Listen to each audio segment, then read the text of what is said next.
Hello students, good morning. Welcome to our YouTube channel. And today I am here with the chapter Basic Concept of Macroeconomics from the book Macroeconomics for the class 12th. तो आज का जो हमारा talking point होगा वो आपका होगा पहला the aggregate of economics system, यानी कुछ आपके एग्रीगेट्स हम लोग पढ़ेंगे जो इकोनॉमिक सिस्टम में यूज़ किए जाते हैं। और दूसरा आपका आता है the type of goods produced in the economics, यानी कि आपकी इकॉनमी में कितने तरीके के गुड्स को प्रोड्यूस किया जाता है। तो आज हम लोग सिर्फ इन दो पॉइंट्स के ऊपर बात करने वाले हैं। तो शुरू करते हैं। सबसे पहला पॉइंट आपका that is aggregate of economic system. तो पहला पॉइंट हमारे पास जो आता है एग्रीगेट्स में, हालांकि बहुत सारे एग्रीगेट्स हमारे पास हैं। Aggregate consumption, aggregate investment, aggregate demand, aggregate supply, domestic income. तो इसमें जो वर्ड एग्रीगेट यूज़ किया जा रहा है, इस एग्रीगेट का मतलब क्या होता है? एग्रीगेट का मतलब होता है कंबाइन, सम, टोटल। तो अगर हम इसको थोड़ा सा ऐसे समझें कि एग्रीगेट कंजम्पशन मतलब होता है टोटल कंजम्पशन, ठीक है, सम ऑफ ऑल द कंजम्पशन। तो एग्रीगेट कंजम्पशन मतलब हो गया the total consumption made by the consumers in the accounting year, यानी आपके अकाउंटिंग ईयर में आपके कंज्यूमर के द्वारा कितना कंजम्पशन किया गया है, ओवरऑल वो सारा टोटल मिला करके बन जाएगा आपका एग्रीगेट कंजम्पशन। अब जैसे कि कोई ऐसा कंज्यूमर है जो कपड़ा खरीद रहा है, कोई ऐसा कंज्यूमर है जो राशन खरीद रहा है, कोई ऐसा कंज्यूमर है जो व्हीकल खरीद रहा है। तो इस तरीके से जितने भी कंजम्पशन हम अपने सेटिस्फेक्शन और वांट के लिए कर रहे हैं, उस कंजम्पशन को जब ऐड कर देंगे, यानी पूरी पॉपुलेशन की कंजम्पशन को ऐड कर देंगे, तो वो क्या बन जाएगा? एग्रीगेट कंजम्पशन बन जाएगा, यानी टोटल कंजम्पशन बन जाएगा। क्लियर है? दूसरा आपका आता है एग्रीगेट इन्वेस्टमेंट। तो इन्वेस्टमेंट कौन करता है? बेसिकली प्रोड्यूसर्स आपके इन्वेस्टमेंट करते हैं। तो एग्रीगेट अगेन द टोटल। तो टोटल इन्वेस्टमेंट मतलब क्या हो गया? The producer uses the investment for increasing his stock of goods and services, यानी कि कोई प्रोड्यूसर होगा वो हर साल अपना कुछ पैसा इन्वेस्ट करता है, किस लिए? अपने स्टॉक को बढ़ाने के लिए, stock of goods and services को बढ़ाने के लिए।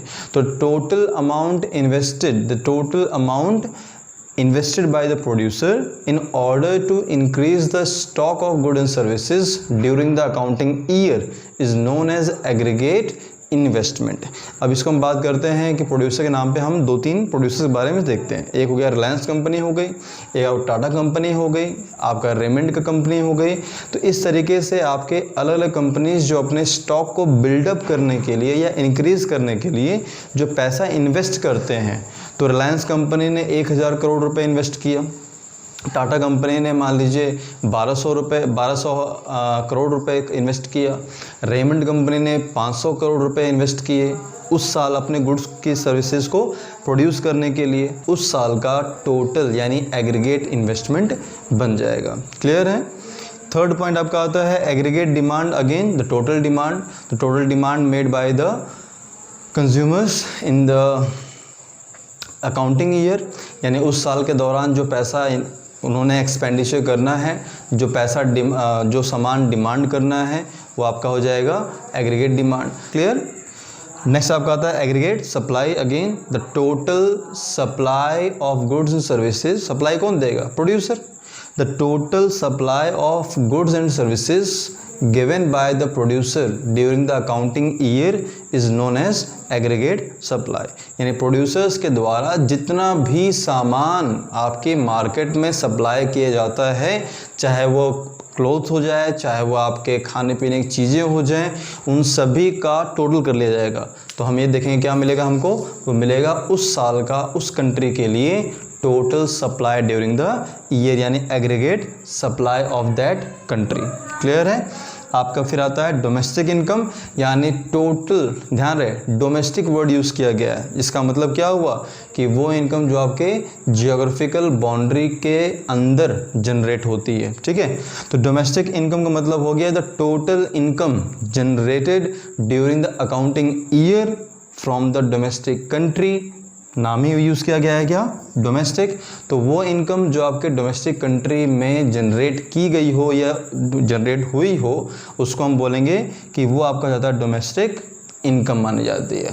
Is it clear? तो these were few of the aggregate of the economic system, यानी आपके इकोनॉमिक सिस्टम में कुछ एग्रीगेट यानी कुछ आपके टोटल वाली चीज़ों को यूज़ किया जाता है, वो आपकी हो गई aggregate consumption, aggregate investment, aggregate supply, aggregate demand और आपका जनरेटिंग ऑफ इनकम, यानी आपके लिए डोमेस्टिक इनकम हो जाएगा।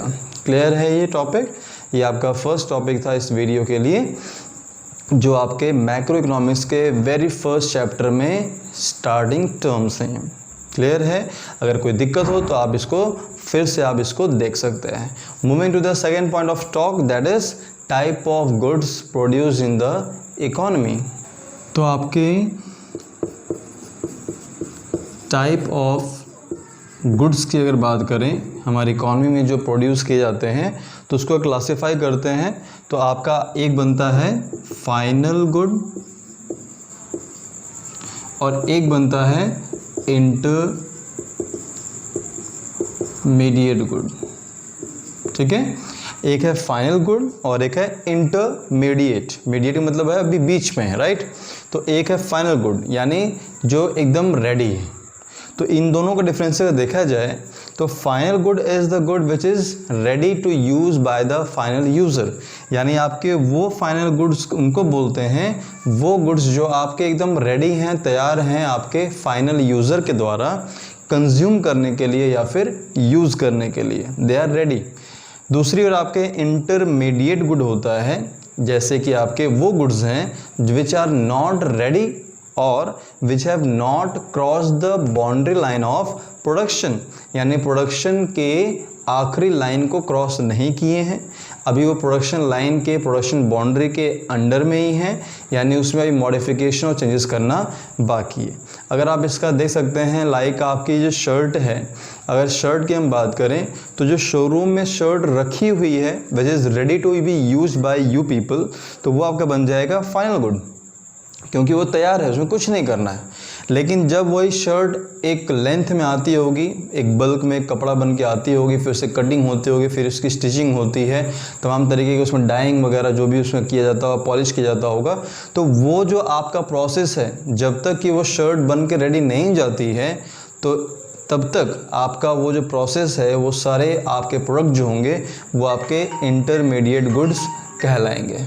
क्लियर है? That shirt will be categorized as intermediate good because आपका जो शर्ट है वो रेडी नहीं है, अभी उसमें काफ़ी सारे मॉडिफिकेशंस करने बाकी हैं। तो I hope you have been clear about intermediate good and final good.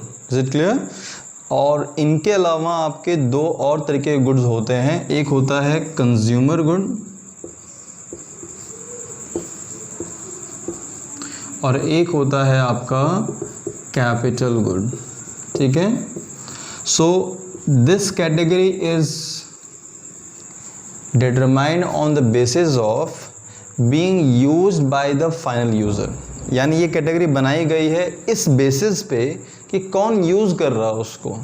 इसका मतलब ये हुआ कि एक ऐसा फाइनल गुड, ठीक है, एक ऐसा फाइनल गुड जो एकदम रेडी है यूज़ करने के लिए, तो it can be categorize in the form of consumer good and capital good, यानी वो तैयार है यूज़ करने के लिए, बस उसको कौन यूज़ करता है इसी पे बात समझ में आ जाती है कि वो कैपिटल गुड होगा या फिर आपका कंज्यूमर गुड होगा।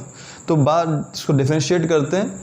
कंज्यूमर गुड जैसा नाम से बोल रहा है कंज्यूमर, यानी कि हम लोग, तो consumer good is that good which is consumed और used by the ultimate consumer for what, for his satisfaction of their want, for satisfying their want, for satisfying their need, यानी कि कंज्यूमर गुड वो good है जो आपके consumer द्वारा इस्तेमाल तो किया जाता है बट उसके पीछे पर्पस क्या होता है, फॉर सेटिस्फाइंग देयर नीड, यानी अपनी ज़रूरतों को पूरा करने के लिए जिस सामान को आप परचेज़ कर लेते हो वो सामान आपके लिए कंज्यूमर गुड बन जाता है।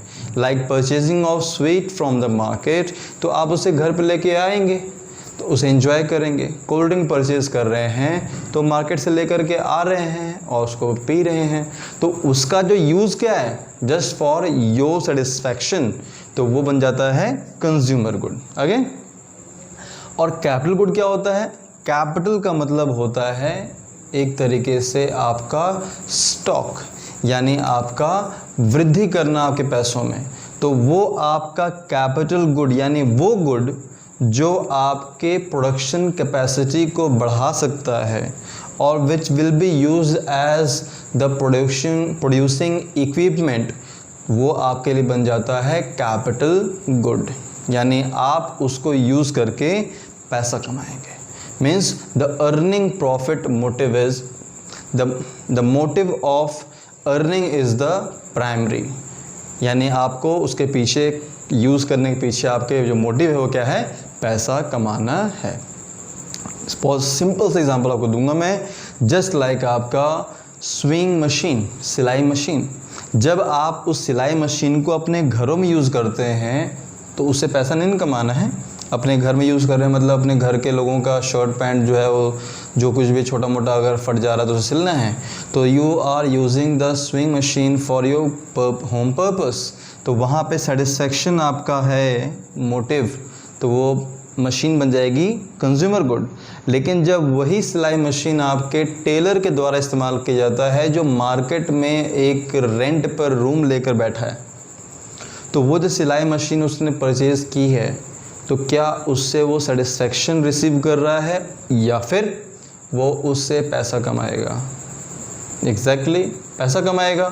तो in that situation that sewing machine will be categorized as capital good, क्योंकि वो पैसा कमाने में यानी कि प्रॉफिट कमाने में या अर्निंग मोटिव है उसके पीछे main, right.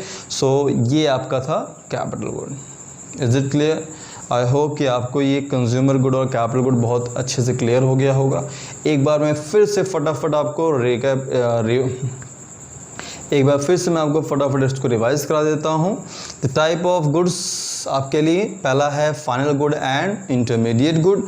Final goods are those goods which are ready to use and which